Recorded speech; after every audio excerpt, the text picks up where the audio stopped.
읽습니다. 또 오셔서 먼데 있는 너희에게 평안을 전하시고 가까운 데 있는 자들에게 평안을 전하셨으니 이는 그로 말미암아 우리 둘이 한 성령 안에서 아버지께 나아감을 얻게 하려 하심이라. 그러므로 이제부터 너희는 외인도 아니요 나그네도 아니요 오직 성도들과 동일한 시민이요 하나님의 권속이라. 너희는 사도들과 선지자들의 터 위에 세우심을 입은 자라. 그리스도 예수께서 친히 모퉁이 돌이 되셨느니라. 그의 안에서 건물 받아 서로 연결하여 주 안에서 성전이 되어가고 거하실 처소가 되기 위하여 그리스도 예수 안에서 함께 지어져 가느니라. 아멘. 예배서 말씀 읽었습니다. 십자가 고난을 우리가 기념하는 고난 주간을 지난 한 주간 동안 가졌습니다. 새벽마다 기도하고 그리고 오늘 연결되어서 뗄래야 뗄 수 없는 부활의 시간, 즉 부활절 맞이해서 함께 부활의 생명으로 살아갈 믿음을 다시 한번 생각하는 절기 예배를 우리가 함께 드리고 있습니다. 십자가는 결코 부활과 떨어질 수가 없고 한 세트입니다. 십자가는 부활로 이렇게 그 십자가의 모든 주님이 행하신 것이 그 정당함과 진리임과 그리고 참 하나님의 사랑을 보여주심을 확증하는 것이 바로 부활이 되겠습니다. 주님이 부활로 하지 않고 그냥 죽으셨다면 논란거리가 됐을 겁니다. 계속 그 다음 뭘까에 대해서. 근데 죽음에서 걷지 않고 계속 사망의 권세 아래 놓여있지 않고 부활하심으로 참 생명이 다시 부활된 하나님의 생명이 예수 안에 있고 그 부활의 생명을 가지고 살아가도록 우리를 지금도 살아계셔서 우리를 세워내십니다. 그 증거를 사도행전 1장 8절에서 이렇게 얘기합니다. 오직 성령이 너에게 임하시면 너희가 권능을 받고 예루살렘과 온 유대와 사마리아 땅끝까지 이르러 내 증인이 되리라 하시니라. 이 성령의 약속과 주님의 증인이 될 약속을 해주십니다. 내 증인이라 이랬을 때 이것은 주님을 증언할 증인을 말하고 주님의 증언자며, 주님의 증언자라는 것은 십자가에서 죽음으로 끝난 것이 아니라 부활하여 살아계시는 예수의 증인을 말합니다. 부활하여 살아계시는 예수의 증언. 그러니까 예수가 멀리 계신 게 아니고 지금 우리의 이해를 잘 못하니까, 우리는 잘 이해가 안 되니까 멀리 계신 분으로 또 보좌 우편에서 우리를 위해 기도하신 분으로 생각을 합니다만, 주님의 능력과 그 권능을 생각해 보면 그분이 살아계심으로 만물 위에 충만하게 계시기 때문에 그의 영의 임재, 영을 통하여 오늘도 우리를 부활의 생명력을 가지고 살아가게 합니다. 그래서 주님은 이 약속을 했기 때문에 그 약속을 이루실 겁니다. 앞으로 내 증인이 될 것이라는 것은 부활의 증인된 삶을 이룰 것이라 약속했기 때문에 이것을 이루시는 그 주님의 약속의 그 소망을 따라서 오늘도 부활의 생명력을 가지고 살아가도록 우리를 부르셨고 우리를 인도하고 계신다는 사실을 믿으시기를 바랍니다. 결코 이렇게 주님이 살아계신 다음에 이제 승천하였으니까 안 계신다, 우리 힘으로 살아야 된다, 우리 열심히 신앙생활 해보자 하는 측면의 신앙생활보다 훨씬 더 깊게 주님은 생각보다 훨씬 더 충만하게 우리 인생과 삶을 인도해 주십니다. 어떻게 살라고요? 부활의 생명으로 살라고요. 그럼 어떻게 우리는 거기에 화답하여 순종하여 부활의 생명력을 가지고 살아가는 것인가? 오늘 그래서 주제를 부활을 살아가는 것 이렇게 했습니다. 우리는 십자가에서 죽으신 예수 그리스도뿐 아니라 그 은혜와 사랑을 오늘 살아계셔서 그대로 우리의 삶 가운데 그대로 부어주시는 예수 그리스도의 인도하심에 따른 삶인데, 그것을 어떻게 살아가느냐 하는 것이 오늘 우리가 생각하고 받을 은혜가 되겠습니다.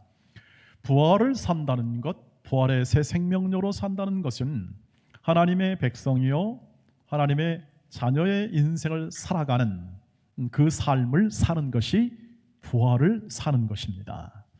오늘 다시 표현하면 하나님의 인도하심을 따라 하나님의 다스리는 하나님의 백성으로 이 땅, 이 현실을 살아가는 것이고, 그 본질인 하나님의 백성됨을 가장 잘 깊게 표현해 주는 것이 하나님의 자녀라는 표현인데, 그 자녀로서 살아가는 것이 부활을 살아가는 우리의 이 현실의 삶이라고 하는 것이죠. 오늘 17절로 19절 말씀에서 이렇게 얘기를 합니다.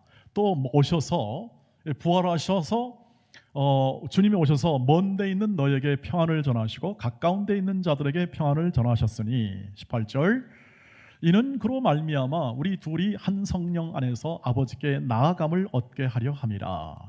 한 아버지께 나아가는 것입니다. 1절에도 한 아버지께 나아가는 부분을 얘기했습니다만 한 가족이 되는 것이죠. 19절 그러므로 이제부터는 결론입니다. 너희는 외인도 아니요 나그네도 아니요 오직 성도들과 동일한 시민이요 하나님의 권속, 하나님의 가족이다 이렇게 표현합니다. 이것이 우리의 정체성이라는 얘기입니다. 우리가 네 정체가 뭐냐, 네 삶의 정체가 뭐냐, 인생의 정체가 뭐냐 그랬을 때 우리는 나는 하나님 나라 백성입니다, 나는 하나님 나라 자녀입니다 이렇게 표현해 주는 것이 바로 우리의 정체성을 얘기하는 표현이 되겠습니다. 이 땅을 대한민국 백성으로 살아갑니다. 이 땅은 누가 다스리냐면 지금 현 대통령과 그 집권자들이 이 나라를 다스립니다. 이 나라를 법과 질서로 무기를 가지고 다스리고 이 백성들을 인도하는 것이죠. 현실입니다. 이것이 우리의 삶이고, 그런데 이 동일한 이 대한민국 시민으로 살아가면서 동시에 우리는 하늘의 시민권을 가진 하나님 나라 백성으로도 동일한 정체성을 가지고 살아가는 거죠. 대한민국 백성의 정체성이 있지만 동일하게 하나님 나라 백성의 이 정체성을 같이 우위로 삼고 우리 살아가는 것이 바로 부활 생명으로 부활을 살아가는 것이다 이렇게 얘기를 하는 것이 오늘 성경의 요청입니다. 그런데 그 다스림이 이 세상의 다스림, 법과 질서, 윤리, 도덕이 가지고 있는 가치라면 하나님 나라에서는 사랑이라는 이 사랑으로서 이 하나님 나라를 하나님께서 다스린다 하는 것이 이 가족됨의 표현입니다. 가족됨. 여러분 어떻게 보이지 않는 하나님을 어떻게 우리가 가족 삼을 수 있겠습니까? 우리가 하나님의 가족이 어떻게 될 수가 있겠습니까? 좀 이따 말씀드리겠습니다만 하나님이 이렇게 우리를 권속이라 이렇게 칭하여 우리가 알게 하시고 하나님의 가장 친밀한 관계, 뗄래야 뗄 수 없는 가장 이 땅에서 우리 눈으로 볼 수 있고 만질 수 있는 가장 친밀한 관계, 사랑을 표현해 주는 관계가 바로 가족 관계거든요. 그래서 우리를 가족 삼으시는 겁니다. 하나님의 권속이라고 말하는 것이죠. God's family죠. 하나님의 가족입니다. 이것이 우리의 정체성이라고 하는 거죠. 부활을 사는 우리의 정체성입니다. 그래서 이 세상은 아까 말씀드린 대로 법과 질서가 안 되면 윤리도덕에 호소하잖아요. 윤리도덕, 야, 너 이래야 되냐, 좀 윤리를 지켜라, 좀 도덕적으로 지켜라 하면서 서로의 조화롭게 살아가는 것이 이고, 만약에 안 지키면 이제 법의 강제력이 들어가죠. 이 심지어는 이렇게 다 고통받는 이 모든 이 팬데믹 하에서도 법과 질서는 처벌을 가능하잖아요. 이거 다 힘들어도 이것을 가지고 살아가는데, 하나님 나라는 하나님이 사랑으로 다스립니다. 사랑으로.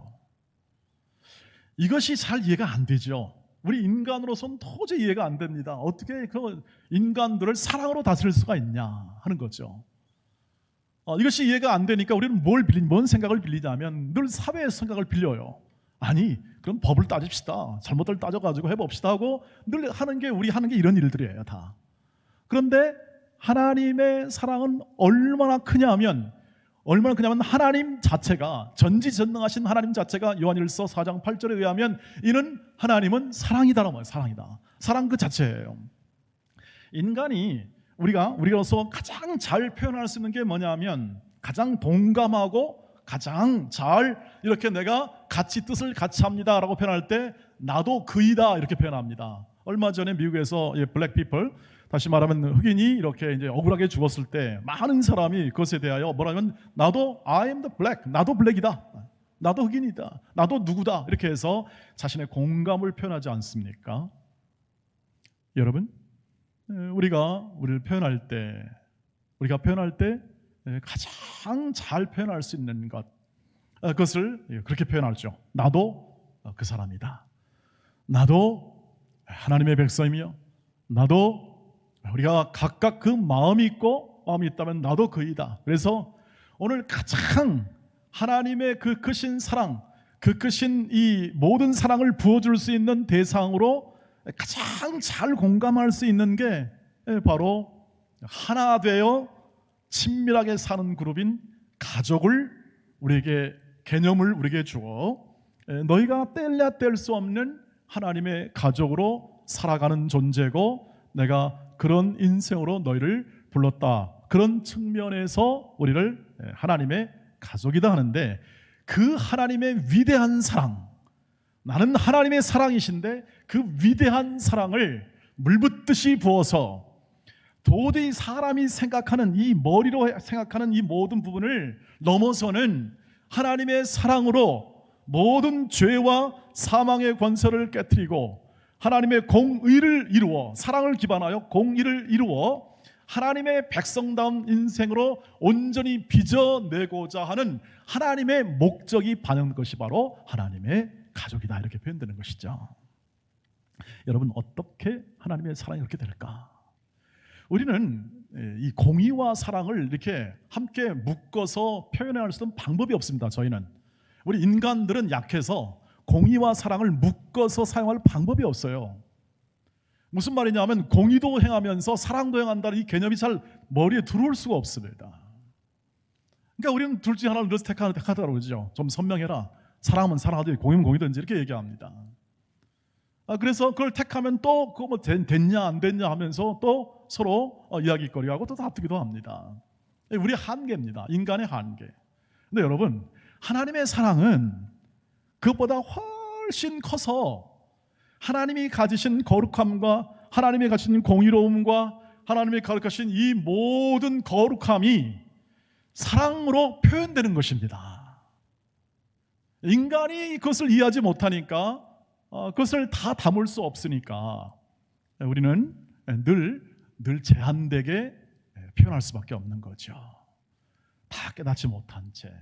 그것을 그래서 보여주려고 말씀으로 주시죠. 누가복음 15장에 가보면 그 말씀이 있습니다. 아버지가 계십니다. 한 아버지, 성령께서 한 가족으로 부르시는데 아버지가 계십니다. 근데 어떻게 합니까? 두 아들이 있는데 한 아들은 집에 있고 말 잘 듣고, 한 아들은 탕자가 되어서 멀리 가버립니다. 지 멋대로 가버립니다. 근데 어떻습니까? 그 안에 아버지의 사랑이 얼마나 큰지 집안에 있는 아들도 집 바깥의 탕자도 사랑과 공의를 다 만족시키는 기쁨과 감사를 만들어내지 않습니까? 그 사랑이. 그러니까 집 나가서 자신의 뜻대로 사는 탕자, 집 안에 있지만 아버지의 뜻을 제대로 몰라요. 다 모르는 집안의 탕자. 모든 사람이 전부 다 하나님의 뜻을 다 알지 못하고 사랑을 다 깨닫지 못하니까 늘 자신의 가지고 있는 생각만큼 생각하고 판단할 수밖에 없는 것이죠. 제가 얘기하고자 하는 것은 뭐냐면, 하나님의 가족 삼아주심은 이렇게 큰 사랑으로 이루어진 거다. 우리가 측량할 수 없는 사랑으로 이루어진 거다. 그 크신 하나님의 사랑이 이 가족됨에 있다 하는 것을 얘기하고자 하는 겁니다. 여러분, 그 하나님의 사랑을 우리가 일평생 알아가는 게 우리의 신앙생활입니다. 일평생 알아가는 겁니다. 하나님의 사랑을. 이 좁디 좁은 머리로 늘 생각해왔던 하나님의 사랑을 세월이 가면 갈수록 깨달아지고 더 커지게 되는 것이 우리의 신앙생활의 가장 중요한 요체입니다. 핵심입니다. 그래서 하나님을 알아가는 것이 영생이라고 하는, 요한복음 7장 3절에서 하나님을 알아가는 게 영생이에요. 우리의 안에 커지는 하나님의 암, 우리 존재에 대하여 우리는 존재를 사랑하시고 우리를 가족 삼아주셨어요. 친밀한 관계 삼아주셨어요. 절대 빼앗을 수 없는 하나님의 사랑을 부어주셨는데 우리가 그래서 그 사랑 안에서 넉넉히 이기니라 로마서 8장 37절 말씀처럼 넉넉히 이기는 이 삶을 허락하셨는데 그 사랑을 얼마나 알고 얼마나 깨우치고 얼마나 넉넉하게 그 마음 가운데 품고 살아가느냐가 우리의 신앙생활의 질과 그리고 또 삶의 내용 수준을 결정할 수 있는 부분이 되리라고 하는 것이죠. 요는 이것입니다. 부활 생명으로 살아가는 것. 오늘도 부활하신 주님과 함께 동행하며 그 뜻대로 살아가는 것은 하나님의 백성이여 나는 하나님의 사랑, 위대한 사랑과 그 사랑이 임한 그러한 하나님의 가족으로 지금 하나님의 사랑의 다스림 안에 있는 존재로 이 땅 이 현실을 살아가는 그 정체성을 가지는 것이 부활 생명으로 살아가는 것임을 확실히 알고 믿고 삶을 사시기를 주의 이름으로 축복합니다. 그런데 이것이 아까 말씀드린 대로 이렇게 잘 이게 눈에 좀 들어오지 않습니다.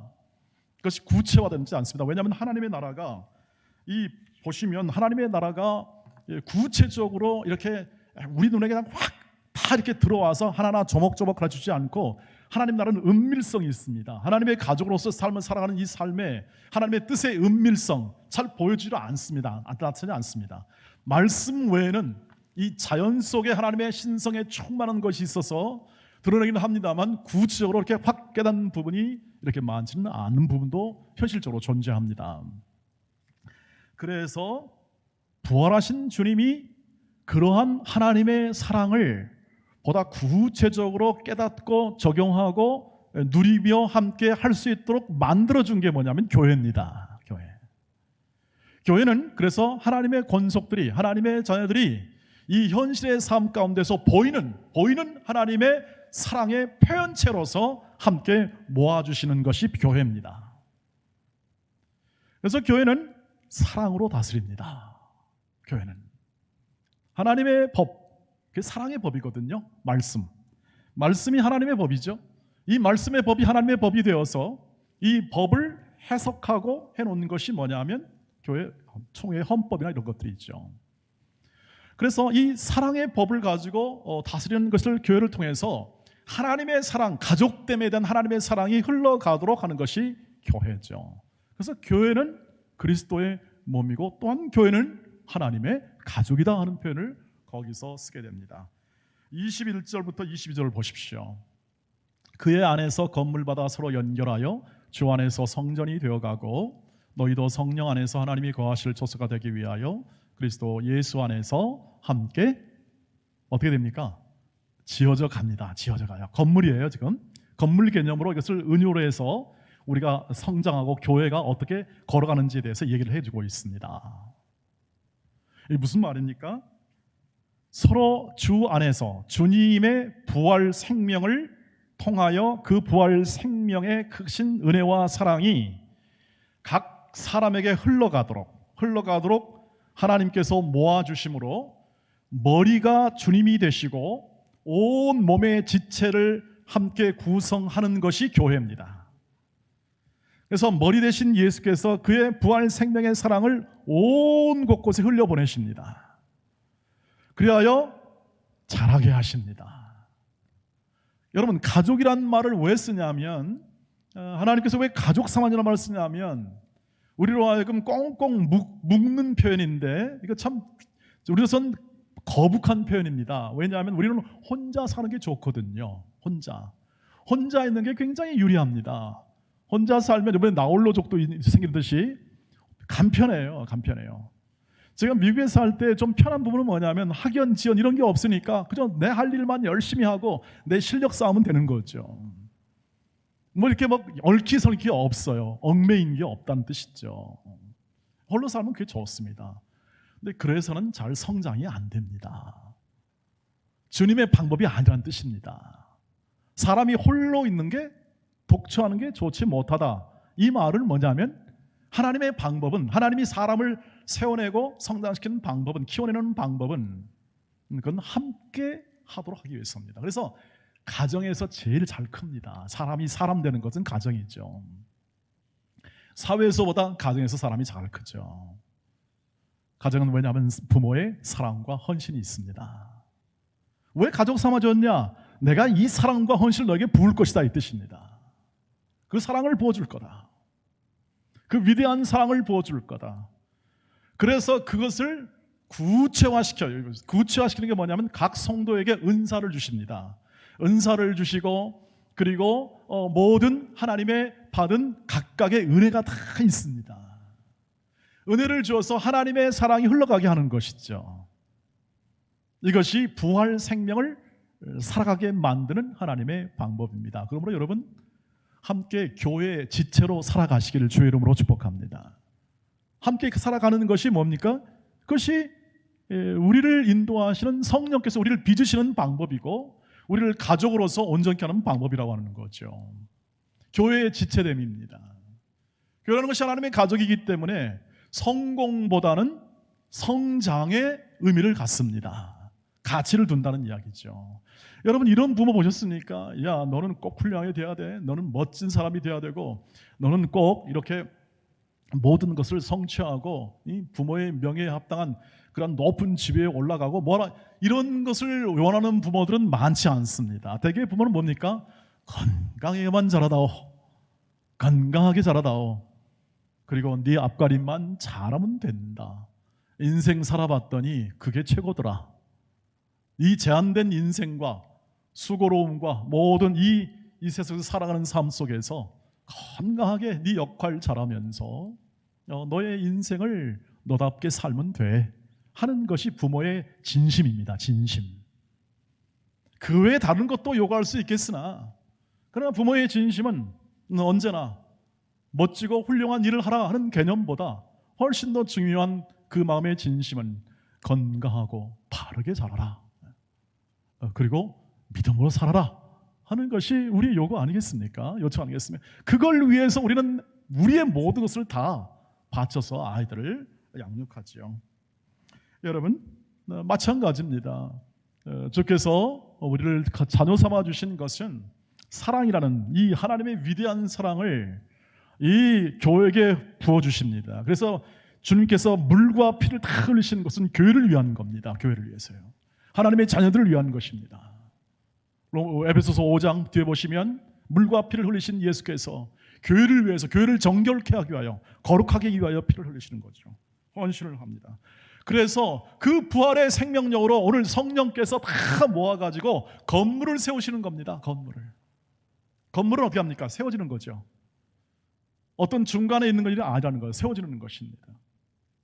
구이동에 여기 지금 건물이 하나 세워지잖아요. 아파트가 세워지잖아요. 저기 자동차 학원에 있는 것이 이제 골조가 다 세워집니다. 여러분 어느새 코로나19도 이렇게 다 세워지네요.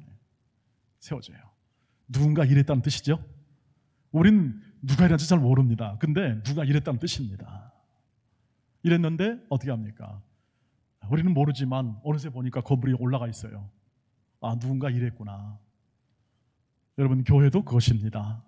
성령께서 일하십니다. 각 사람 안에 일하세요. 각 사람 일하시고 그리고 각 사람의 은사를 주심으로 교회를 섬기게 하심으로 교회를 세워갑니다. 여러분 코로나19이지만 점점 우리는 앞을 향해 커나가고 있습니다. 코로나 때문에 우리 신앙의 성장이 안 됩니까? 그렇지 않습니다. 우리는 더 성장할 겁니다. 더 많이 성장할 겁니다. 믿음은 더 크게 나아지게 될 겁니다. 생활 형편과 조건은 모르겠습니다. 우리 일터의 모든 환경과 조건은 모르겠습니다. 되는 사람도 있고 안 되는 사람도 있을지 모르겠으나 우리가 하나님 안에서 커나가는 것은 훨씬 더 크게 될 것입니다. 그런데 이런 이 함께하는 것에 대하여 우리는 많은 어려움을 느낍니다.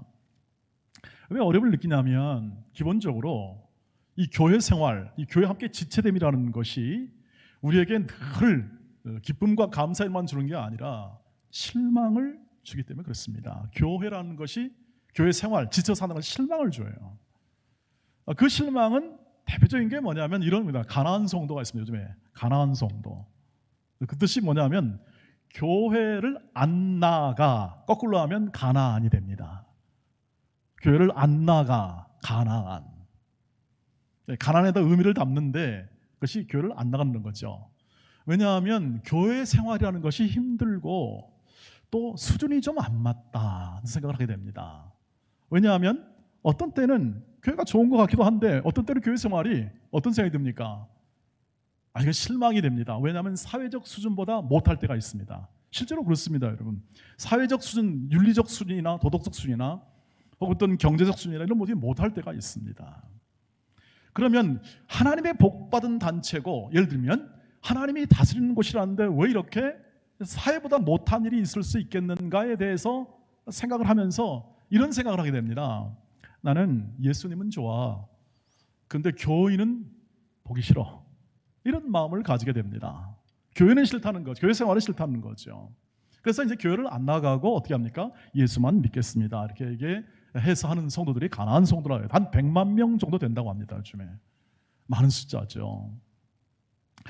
여러분, 당연히 그렇게 생각할 수 있습니다. 충분히 그 마음을 공감할 수 있습니다. 왜냐하면 우리는 근본적으로 교회를 완벽한 것으로 보지 않기 때문에 충분히 공감할 수 있습니다. 교회는 완벽한 것이 아닙니다. 초대교회로부터 교회가 완벽한 교회가 없었습니다. 아무런 문제 없는 교회가 없다는 뜻이죠. 고린도 교회는 우리 교회보다 훨씬 더 잘 사는 교회였음에도 불구하고 초대교회 오만 문제는 다 가진 교회였습니다. 지금 이 본문 안에 있는 에베소 교회는 어떨까요? 이 에베소 교회는 이 교회가 잘못했다, 문제다 이런 말을 하지 않습니다. 그런데 나중에 목회선서에 가보면은 에베소 교회는 늘 이게 말장난이 심한 교회였습니다. 말로 전부 다 분쟁하고 말로 숨거리고 말로 하다가 스스로 이렇게 힘든 교회가 에베소 교회입니다. 그러니까 바울이 목회선 쓰면서 얘기합니다. 그런 것에 휘둘리지 말아라 씁니다. 현실입니다, 현실. 그러니까 그런 것 때문에 어떻게 합니까? 실망도 하고 힘도 들고, 이게 교회 생활이 뭐냐에 대해서 생각을 하고 가난한 성도가 생길 수밖에 없는 것이고, 또 그런 환경 가운데 있게 됩니다. 그런데 여러분 어떻습니까? 우리가 단지 교회가 불완전한 것만으로 이것을 다 설명하는 것은 아닙니다. 물론 불완전하기 때문에 우리는 이 불완전함에 대해서 늘 그런 얘기를 들을 때 스스로 자신을 잘 정리하고 좀 더 나은, 좀 더 거기에 합당하고 어울리는, 적어도 사회적 윤리와 도덕 가운데 부합하는 그러한 모든 체제나 시스템이나 모두 갖추기 위해 노력을 합니다. 그러나 더 중요한 게 있습니다. 오늘 말씀을 보시면 에베소서 1장 21절로 23절 보시기를 바랍니다. 함께 보겠습니다. 시작. 모든 통치와 권세와 능력과 주권과 이 세상뿐 아니라 오는 세상에 일컫는 이름 위에 뛰어나게 하시고, 또 만물을 그의 발 아래에 복종하게 하시고 그를 만물 위에 교회의 머리로 삼으셨느니라. 교회는 그 몸이니 만물 안에서 만물을 충만케 하시는 이의 충만이니라. 교회의 머리가 되신 주님을 바라보아야 합니다. 그래야 지체 생활을 할 수 있습니다. 교회 머리가 누구냐? 교회 머리는 저도 아니고, 교회 머리는 장로님도 아니고, 교회는 어떤 유능한 사람이 아니고, 교회 머리는 주님이십니다. 주님이 만물을 충만케 하시는 분입니다. 지금 이 자연 안에 하나님의 신성이 가득하잖아요. 벚꽃이 피고, 그리고 또 이 아름다운 햇살이 비치는 이 모든 가정 가운데서 우리 모든 삶에서 바라보는 이 하나님의 신성, 하나님의 이 자연을 키워내심, 자연 법칙을 잡고 인도하시는 하나님의 이 숨결을 기억하잖아요. 나아가서 우리는 이 교회 안에 우리 죄인이요 부족하고 연약한 인간들을 다 부르셔서 뭐랍니까? 우리 생명을 변화시킵니다. 생명을 변화시켜요. 이것이 성령이 하시는 일입니다. 우리의 약점을 감춰주지 않습니다. 우리의 부족한 점을 감춰주지 않아요. 우리의 연약한 점을 성경에서 다 완전히 가려가지고 다 이렇게 커튼 쳐가지고 아무 없음 이렇게 하지 않아요. 다 보여줍니다. 성경을 보세요. 우리 인간의 약점을 성경의 인물들을 다 보여주는 거예요. 아주 치사한 짓까지 다 보여주잖아요. 왜요? 그 사람이 잘못했냐 됐다 따지기 위해서 그런 게 아니에요. 하나님은 이런 사람들을 구원하신다. 이런 연약한 인생을 회복시킨다. 뭘로? 하나님의 사랑으로. 지난 17년간 제가 봐왔던 건 뭐냐면, 가장 마음에 감동하고 마음에 가장 감사하는 건 뭐냐면, 이 모든 이 연약한 우리 서민교회잖아요. 보통 시민의 교회잖아요. 유능하고 뛰어난 사람은 몇몇 분 안 되고 대부분이 다 서민인데요. 그동안 이 교회 안에서 하나님의 인도 아래서 수많은 사람이 변화되고 믿고 하나님을 따르고 변화되고 그리고 더 거룩한 인생을 살아가는 생명의 변화, 우리의 심령의 변화, 우리의 삶의 변화를 수많은 사람이 겪고 누리며 나누는 지난 47년간의 역사를 저도 보았고 저보다 훨씬 많은 그러한 삶으로 여러분이 보았던 사실을 확인할 수 있지 않겠습니까? 그 생명의 변화가 교회됨의 가장 중요한 본질이죠. 우리는 아직 완성되지 않아서 오직 이제 바라볼 이 소망의 땅, 소위 말하는 가나안 땅 바라보듯이 우리는 약속된 하나님의 은혜와 그리고 하나님의 사랑이 완성되는 날, 주님이 다시 오셔서 우리를 부활의 새 생명으로 완벽하게 하는 그날까지 우리는 날마다 주 예수와 함께 부활 생명으로 자라가는 데 있습니다. 커져가는 데 있습니다. 이것이 우리의 인생이요 신앙이요 우리의 주되심에 대한 우리의 반응의 결과라는 사실을 오늘 이 아침에 확인하시기를 주의 이름으로 축복합니다. 그러니 다 약점이 있죠. 다 부족한 점이 있습니다. 그걸 키워내시는 겁니다. 하나님이 이 현장에서 이 과정에서. 그래서 서로를 위해서 키워줍니다. 어떤 사람은 믿음이 강한 사람이 있습니다. 어떤 사람은 믿음이 약한 사람이 있습니다. 로마서 14장 15장에 보면은 전부 다 약한 자는 어떻게 합니까? 강한 자가 약한 자를 품으라고 합니다. 용납하라, 품어라. 왜요? 시간이 필요합니다. 그 약한 자가 믿음이 커지게 될 시간이 필요한 겁니다. 그 시간은 인생이요 나이 먹음이죠. 나이를 먹으면서 커지게 되는 겁니다. 시간이 필요하다는 거죠. 그러니까 어느 시점에 내가 딱 이 시점 2021년, 2020년 딱 판단하고 저건 뭐 신앙이 저러냐 어쩌냐 이런 걸 판단하지 말라는 겁니다. 그걸 판단할 이유가 없는 것은 그 사람은 2023년에 더 회복될 가능성이 있는 사람이기 때문에 그렇습니다. 만약에 그 사람이 여기 있지 않다면, 하나님의 가족이 되지 않다면 사회에 나가서 어땠을까요? 더 했겠죠. 왜? 자신의 생각과 자신의 삶을 따라 사는 인생의 결과는 뭡니까? 전부 다 우리 갈라디아서 5장 16절부터 23절에 있는 말씀처럼 육체의 소욕을 따라 사는 삶의 결과는 뭡니까? 하나님 나라의 유업을 받지 못합니다. 하나님 나라의 유업은 무엇입니까? 거룩함이죠. 이 땅에서 거룩하게 살아가는 겁니다. 하나님의 자비로움 안에 살아가는 것이죠. 그 어떤 것도 끊을 수 없는 하나님의 사랑에 감격하여 살아가는 것이 이 땅에 사는 하나님 나라 사람들의 유업이죠.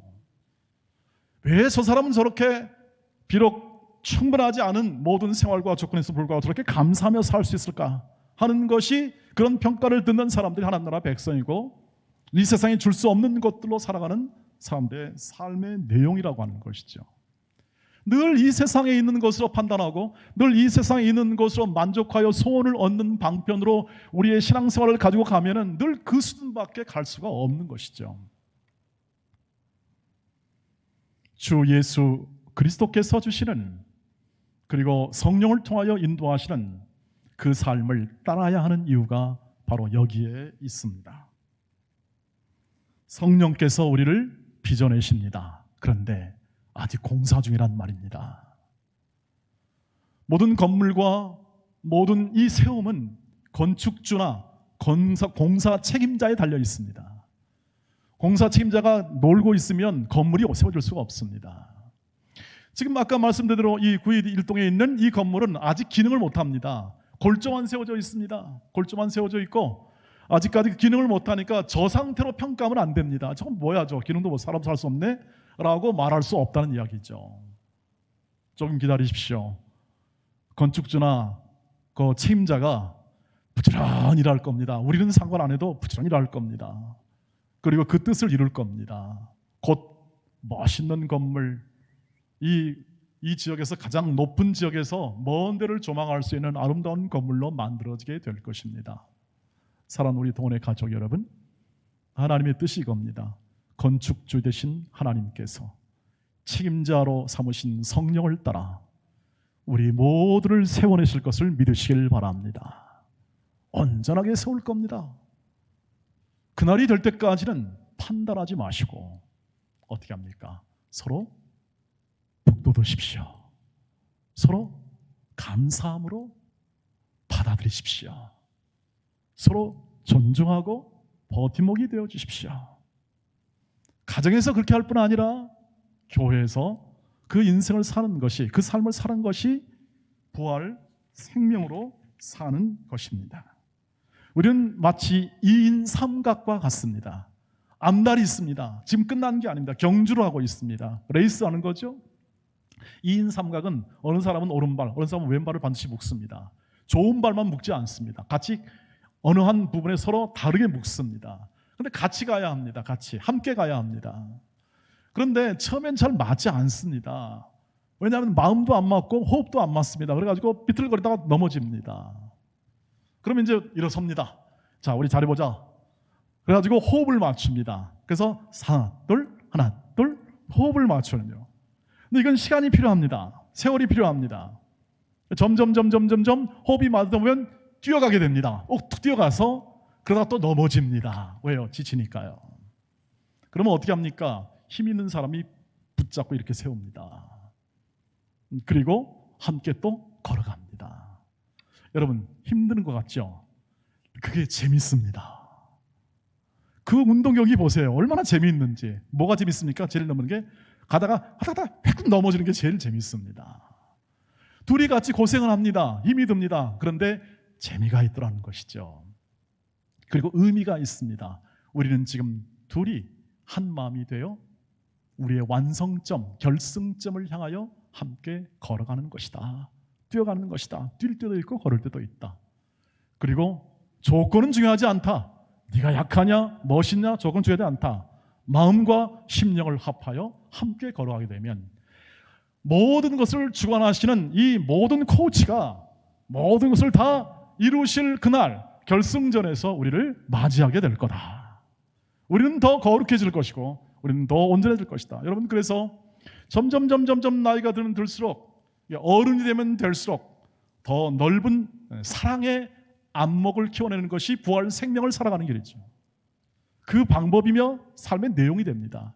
나이가 들면 들수록 자기 중심의 삶이 아니라 하나님의 사랑의 깊이와 넓이를 알고 그 사랑이 교회를 통하여 어떻게 나타나는지를 추적하고 그것을 이해하여 그 사랑을 마음에 품고 넓어지는 거죠. 사람이 넓어질 때 진정한 어른다움의 넉넉함이 그 안에서 자리 잡게 되는 것입니다.